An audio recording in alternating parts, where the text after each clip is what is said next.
New Roots, Anna Duggar's $2 million escape. Hello guys, welcome back to my channel. For Duggar family latest news update, please subscribe to the channel and press the bell icon. The late afternoon sun dipped behind the rolling Arkansas hills, casting a golden hue over the whispering fields. It was supposed to be a quiet day on the Duggar estate, but whispers had already begun swirling around the family. They said Anna Duggar was seen touring a sprawling 120-acre farm in the Ozarks without Josh. At first, no one paid much attention. Anna, the ever-loyal wife, had stood by Josh through scandal, shame, and prison time. She was the poster child of silent suffering and faith. But this farm, valued at over $2 million, was something else entirely. Rumor had it, she wasn't just buying it. She was leaving him, the silent escape plan. Anna Duggar sat in the passenger seat of a black Ford Expedition, fingers tightly wrapped around a manila folder. Inside were property brochures, financing estimates, and a letter she had written, but never sent, to Josh. She stared at the farmhouse in the distance. White clapboard siding, a wraparound porch, and a red barn that glowed under the sunset like it belonged in a country music video. The farm looked like freedom.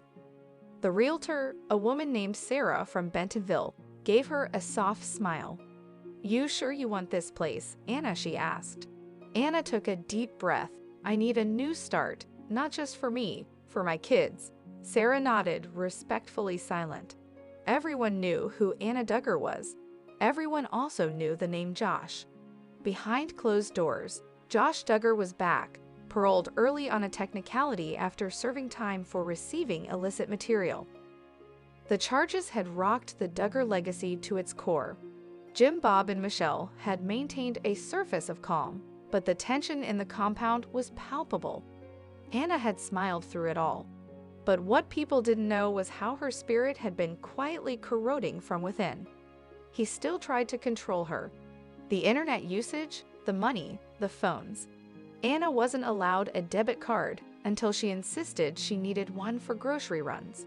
She used that very card to place a down payment on the farm. The $2 million deal.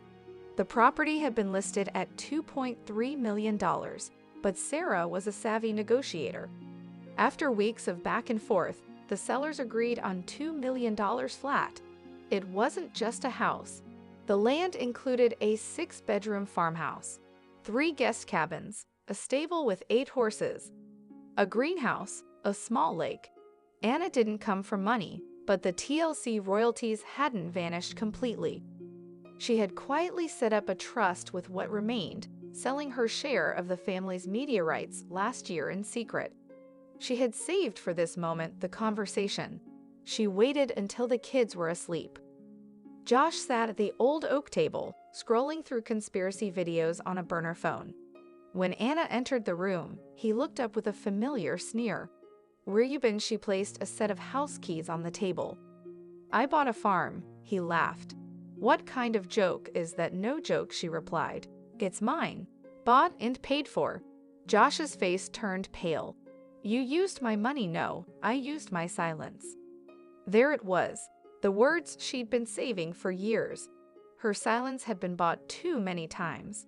With tears, guilt, and manipulations disguised as forgiveness. That night, she didn't sleep in the same bed. She didn't even stay in the house. The media storm. Thames got wind of the purchase. Anna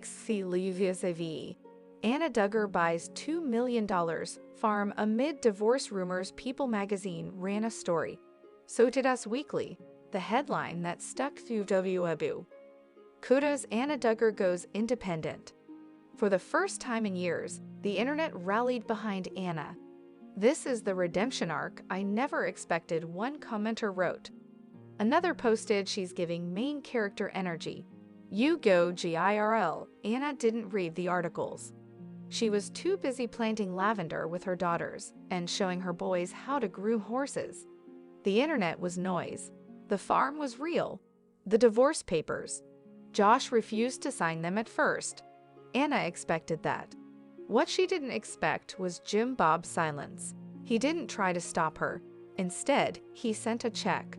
Just one line in the memo, for the kids.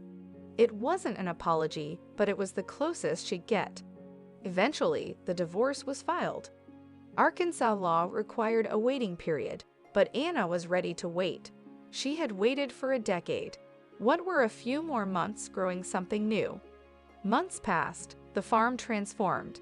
Anna renovated the cabins and started renting them out to traveling Christian families and couples looking for healing. She named the property New Roots Ranch. On Sundays, she hosted devotionals in the barn. The Duggar children, now older and quieter, found space to breathe.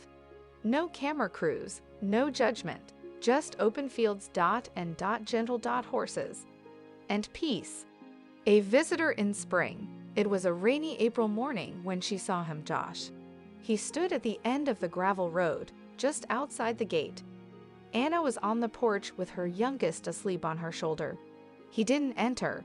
He just stared at the house, the barn, the kids running barefoot in the distance.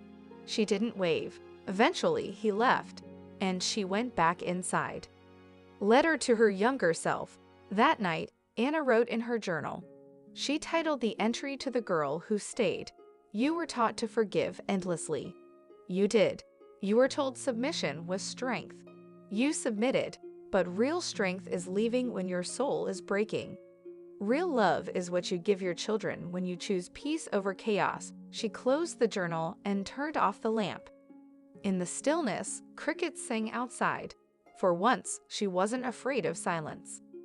Years later, New Roots Ranch became a quiet sanctuary for women of faith leaving toxic marriages. Anna didn't plan it that way. It just happened. Word spread. Donations came in. Churches partnered with her. The irony, the girl once known as the submissive wife became a symbol of freedom. And when asked by a young woman what gave her the courage to leave, Anna simply said, "You can't plant flowers in poisoned soil. Sometimes you have to start over."